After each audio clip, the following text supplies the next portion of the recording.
Shalom Adonai a todos os inscritos e novos inscritos do canal Josué Rasgando o Verbo. Estamos aqui hoje para trazer uma mensagem da palavra de Deus de uma forma estratégica para os dias em que a igreja está vivendo e para os dias que hão há de vir sobre a face da terra, sobre a nossa nação.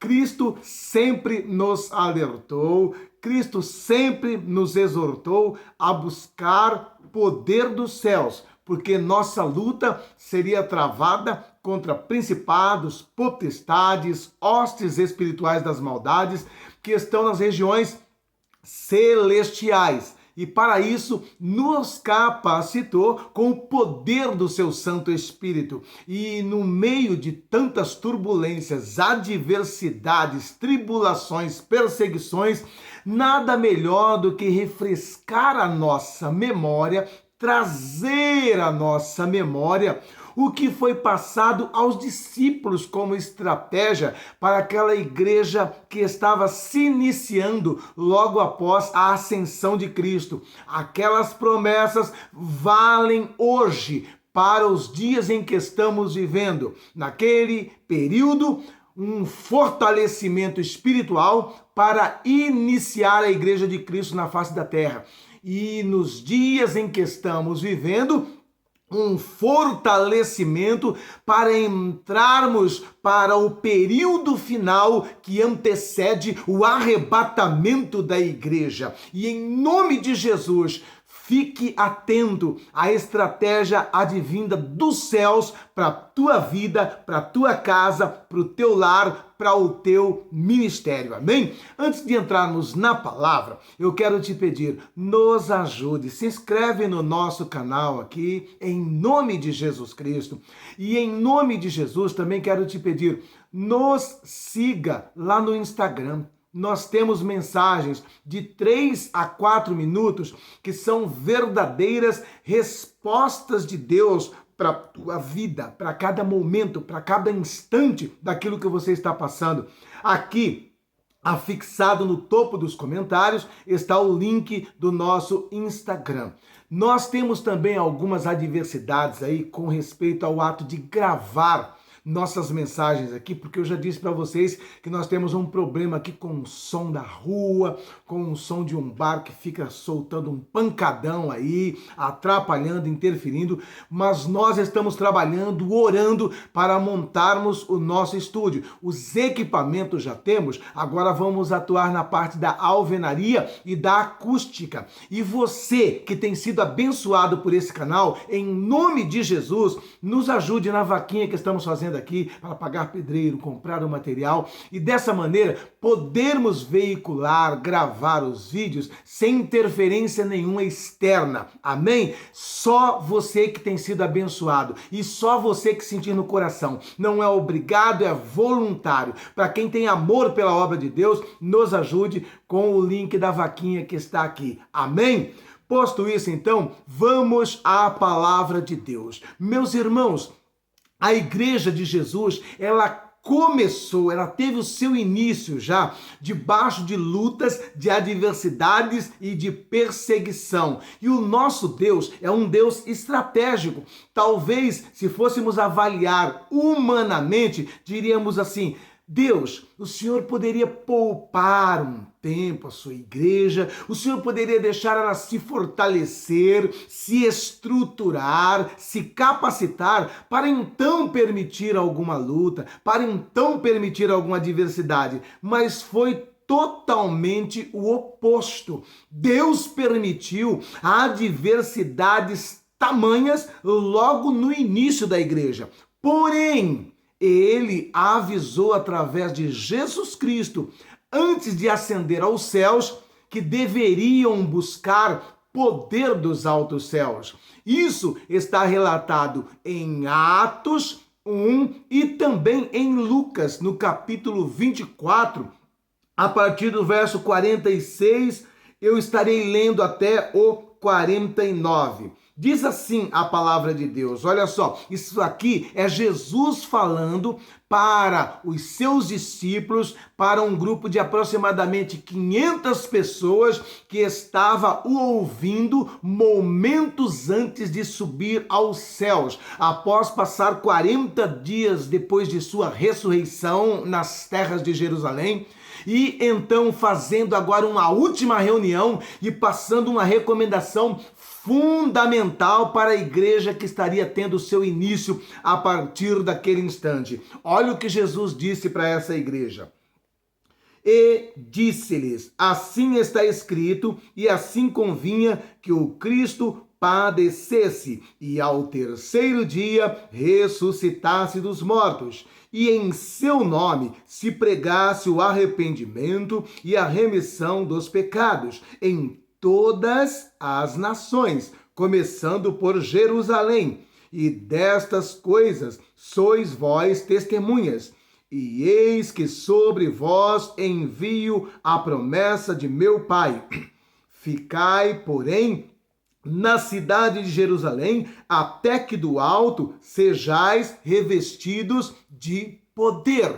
Jesus aqui, então, nessa última recomendação, antes de subir aos céus, ele ordena àquela igreja que estava reunida ali que eles tinham uma incumbência, a incumbência de anunciar o evangelho, de anunciar as boas novas, de pregar o arrependimento dos pecados e de levar as pessoas a conversão. E aí então ele diz que eles deveriam começar por Jerusalém e ir até os confins da terra, pregando para todas as nações. Posto isso, ele faz a seguinte recomendação: antes de saírem pregando, antes de saírem anunciando o arrependimento, as boas novas, é necessário que vocês se revistam de poder. E então, no verso 49, ele passa essa última recomendação dizendo: olha, não saiam de Jerusalém, não iniciem o evangelho, não iniciem a obra, sem antes serem revestidos do poder.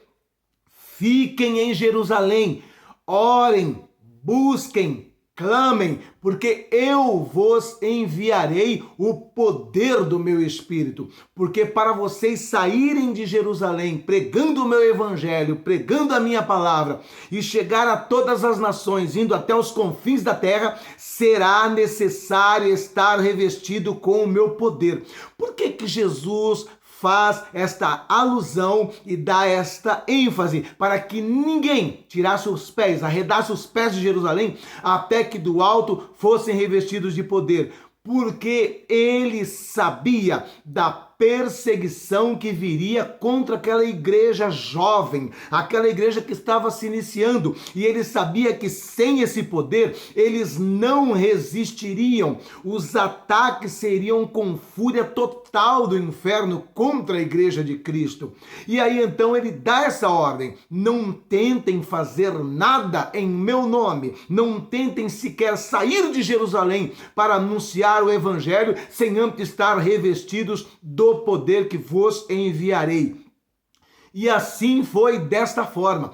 Todos, unânimes, foram a buscar ao Senhor. Nós entendemos que começou-se com um número de aproximadamente 500 pessoas buscando, mas como não aconteceu isso no primeiro dia, no segundo dia, no terceiro dia, nós vamos percebendo que muitos foram desistindo, foram desanimando, foram indo embora. Eu acho que isso não vai acontecer, acabou tudo, deixa para lá. E de tal forma que dos 500, quando chega o dia de Pentecostes, tinham aproximadamente 120 pessoas ali dentro, orando e perseverando, acreditando na promessa que Jesus fez antes de ascender aos céus. E diz a palavra de Deus que, cumprindo-se o dia de Pentecostes, foram vistos por todos que ali estavam línguas repartidas como que de fogo, ouviu-se o som como que de um vento veemente que encheu toda a casa. E diz a palavra de Deus que todos foram cheios do Espírito Santo e começaram a magnificar, a exaltar, a bendizer o nome do nosso Senhor e Salvador Jesus Cristo. Agora nós vamos perceber o porquê que Jesus manda buscar esse poder.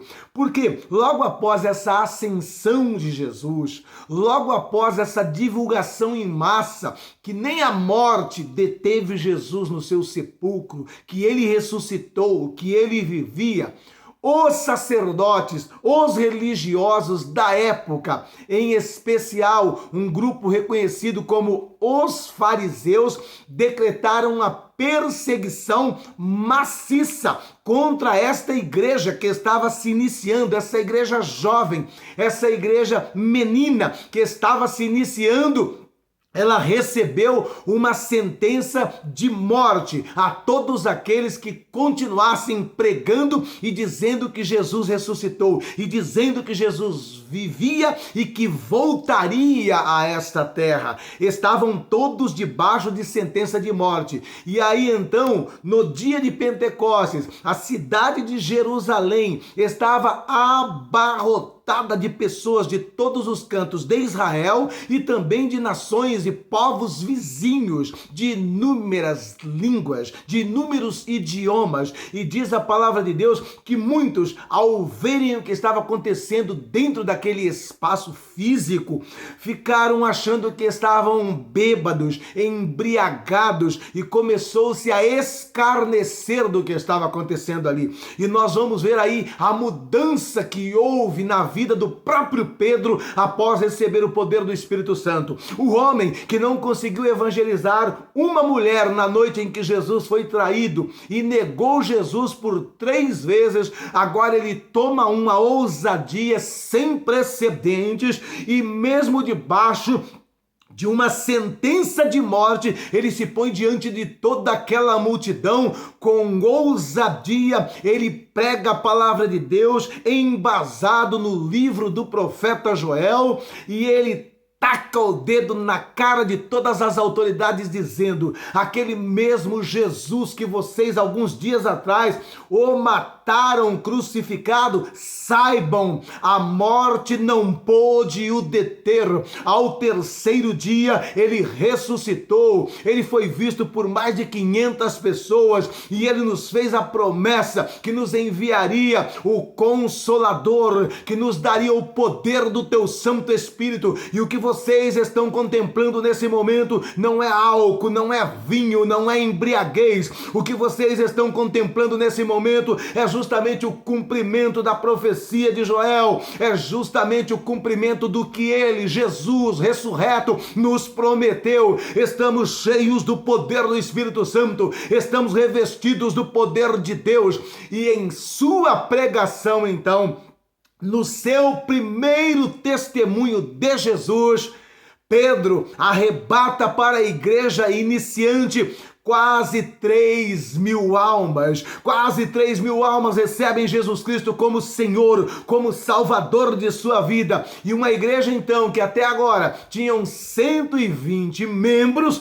passa a ter, então, 3.120 membros na primeira pregação. Porém, o inferno não sossegou, o inferno não se acolheu, o inferno não recuou, o inferno não ficou quieto, o inferno veio com fúria total. E essa igreja nova esteve debaixo de uma perseguição sem precedentes. Logo no início dessa igreja, um diácono cheio do Espírito Santo, um diácono que também tinha uma grande eloquência, pregava a palavra de Deus com autoridade. Esse diácono, chamado Estevão, por estar cheio do Espírito Santo e do poder de Deus, ele também começou a incomodar muitas autoridades, sacerdotes, os fariseus, os escribas, e por conta disso ele recebeu como sentença a pena de morte e foi sentenciado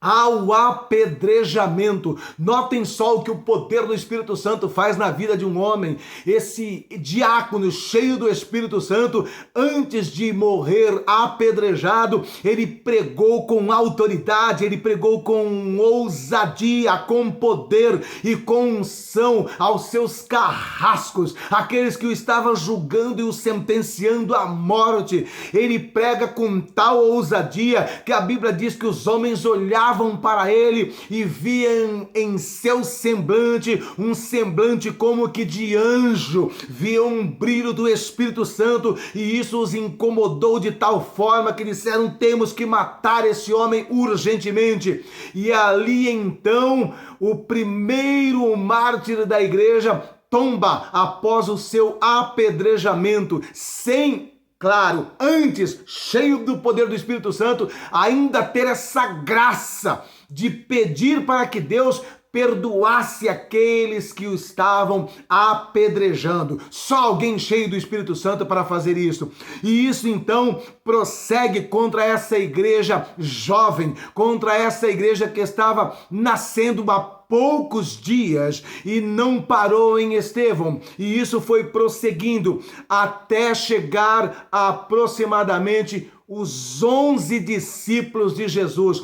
Todos eles foram mortos, um ao fio da espada, outro transpassado à lança, outro esfolado vivo, outro cerrado ao meio, outro queimado, outro enforcado. Diz a história que o próprio Pedro, ele recebeu a sentença de também ser pregado em uma cruz, mas cheio do Espírito Santo, ele pede para os seus algozes, ele pede para os carrascos que o mataria, dizendo assim: olha, eu não sou digno de morrer como meu mestre, por isso eu peço a vocês, me crucifiquem de cabeça para baixo. E diz a história que ele, desta forma, então, aceitou passivamente ser crucificado de cabeça para baixo, glorificando o nome de Jesus desta forma. Posto isso, nós vamos entender o porquê de toda essa perseguição. Nós vimos ali que a ordem de Jesus foi para que eles pregassem a partir de Jerusalém e fossem até as nações, até os confins da terra. E isso também se confere em Atos 1:8.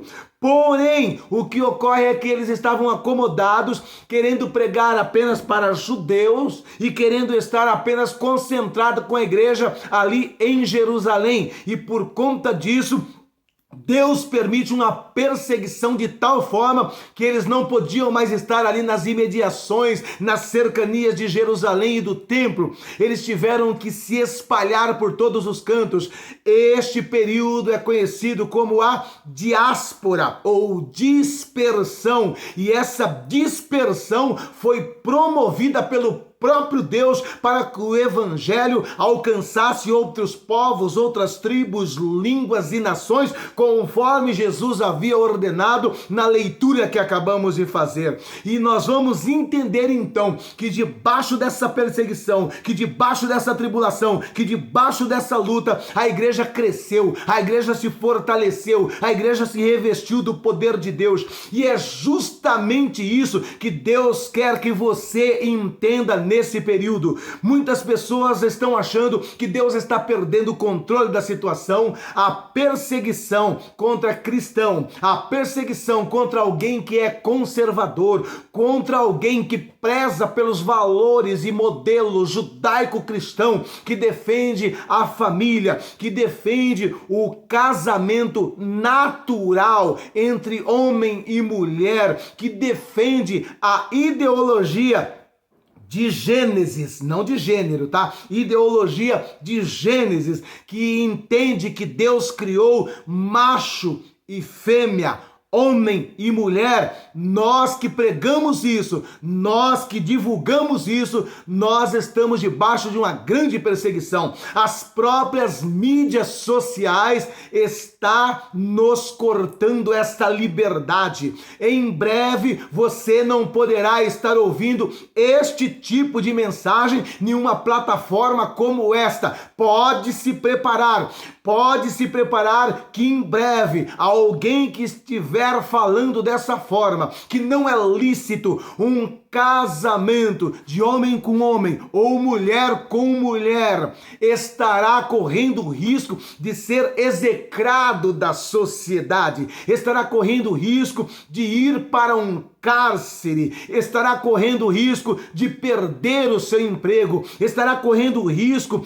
de ter a sua classificação do score social rebaixado e desta forma não poder comprar, não poder vender, não poder fazer nenhuma transação financeira. E para isso o mundo já está sendo preparado. Em nome de Jesus Cristo, entenda uma coisa, meu irmão, quando essas coisas começarem a acontecer, não é que Deus perdeu o poder, não é que Deus perdeu o controle, pelo contrário, toda esta perseguição, assim como foi com a igreja primitiva, servirá para o fortalecimento da igreja atual. Irmãos, em nome de Jesus Cristo, se a igreja não passar por esse período, nós vamos ver um esfriamento a tal ponto que, acontecendo o arrebatamento, ninguém se salvaria. Então nós precisamos entender que Deus sabe como agir, que Deus sabe como trabalhar. Se Ele permitiu uma perseguição para uma igreja jovem, para uma igreja que estava se iniciando, a ponto até mesmo de seus pastores, de seus líderes serem assassinados, e isto não demonstrou a perda do controle de Deus, isso não demonstrou o enfraquecimento do poder de Deus, mas pelo contrário,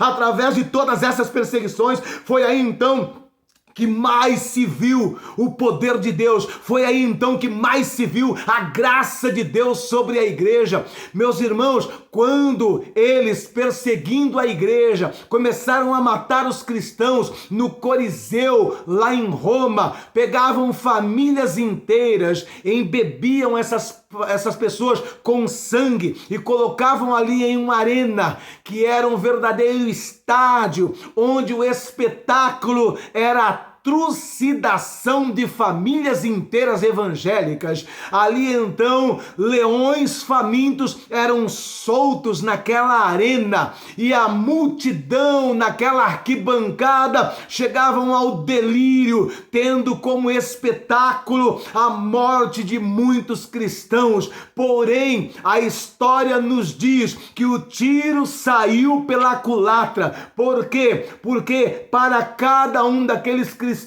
que tinham seu sangue derramado na arena, o sangue desses cristãos regou para que houvesse um crescimento sobrenatural da igreja.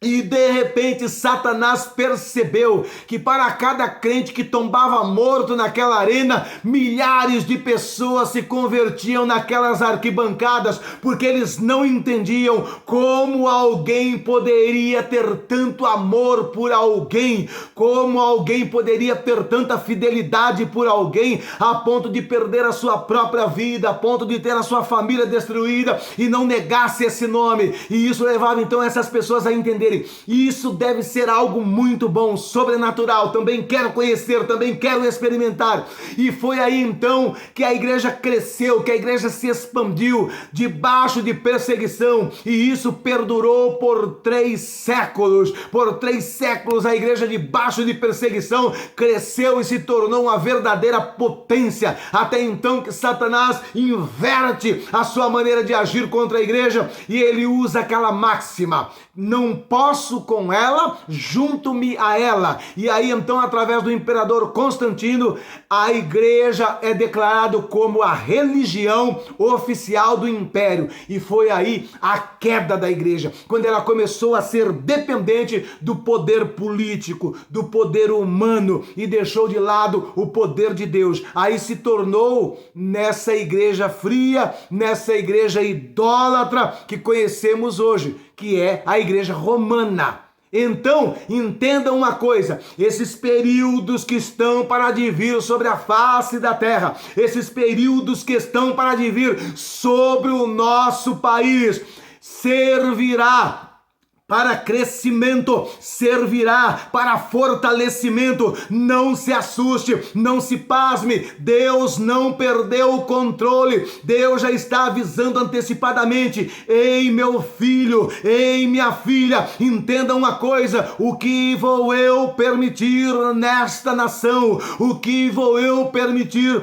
contra a minha igreja, não a destruirá, antes, pelo contrário, a fortalecerá, a capacitará e a preparará para o arrebatamento. Esta é a proposta de Deus, e eu e você estamos sendo avisados neste dia que nós não devemos estar nos preocupando com o que está para advir sobre a face da terra e sobre o nosso país. Antes, pelo contrário, devemos estar embasados nessa ordenança de Jesus à igreja primitiva. Qual foi a ordem de Jesus para a igreja primitiva que estava nascendo naquele momento? Uma igreja jovem, uma igreja bebê.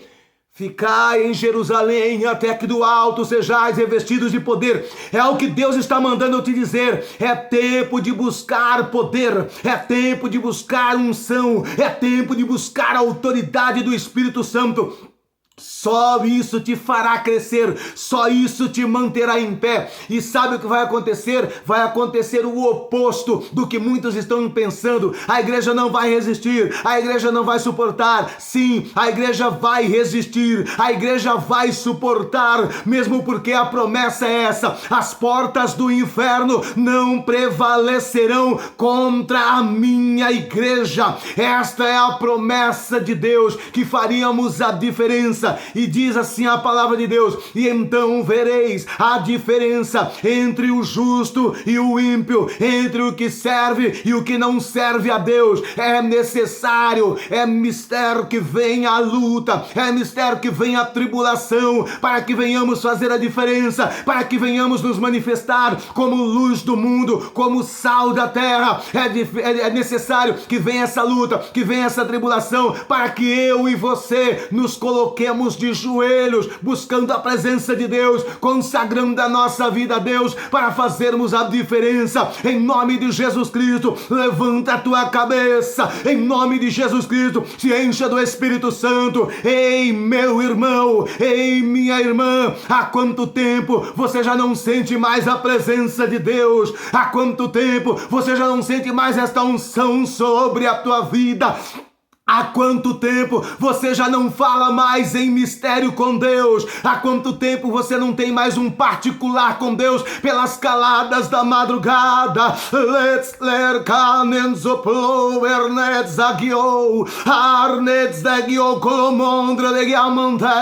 O Espírito Santo está dizendo nesse momento para você: ei, minha filha, ei, meu filho, como eu tenho saudade daqueles momentos de intimidade contigo, como eu tenho saudade daqueles momentos em que você se ajoelhava e aquela lágrima quente descia pelo seu rosto ao sentir a minha presença. Há quanto tempo você já não tira mais um particular comigo, diz Deus? Há quanto tempo você não tem mais um momento de intimidade? Há quanto tempo você já não consegue mais ouvir a minha voz? Tenho eu saudade daquele tempo em que, pelas caladas da madrugada, eu apenas dava um pequeno toque e você já reconhecia que era a minha voz, já se colocava de joelhos, e pelas caladas da madrugada eu falava contigo, eu te confortava, eu te consolava, eu te exortava, e dali então tu saías fortalecido,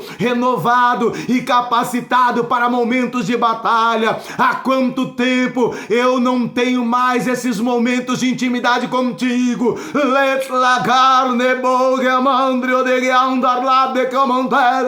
Há quanto tempo Eu não recebo dos teus lábios um louvor com graça, com unção. Há quanto tempo eu não recebo dos teus lábios um louvor com um coração contrito e quebrantado, sentindo a minha presença.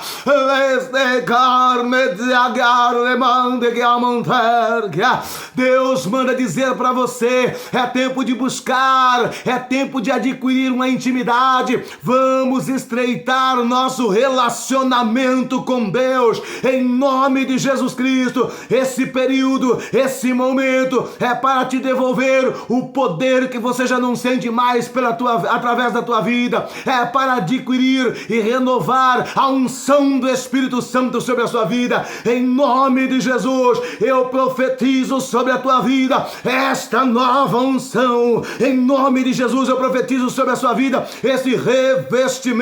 Receba em nome de Jesus, em nome de Jesus, receba essa graça, essa unção, essa virtude e essa renovação em nome de Jesus. Amém e amém e amém. Que Deus abençoe a todos em Cristo Jesus. Uma semana de bênção, uma semana de vitória e com muita unção em nome de Jesus Cristo. Amém? Um beijo no teu coração.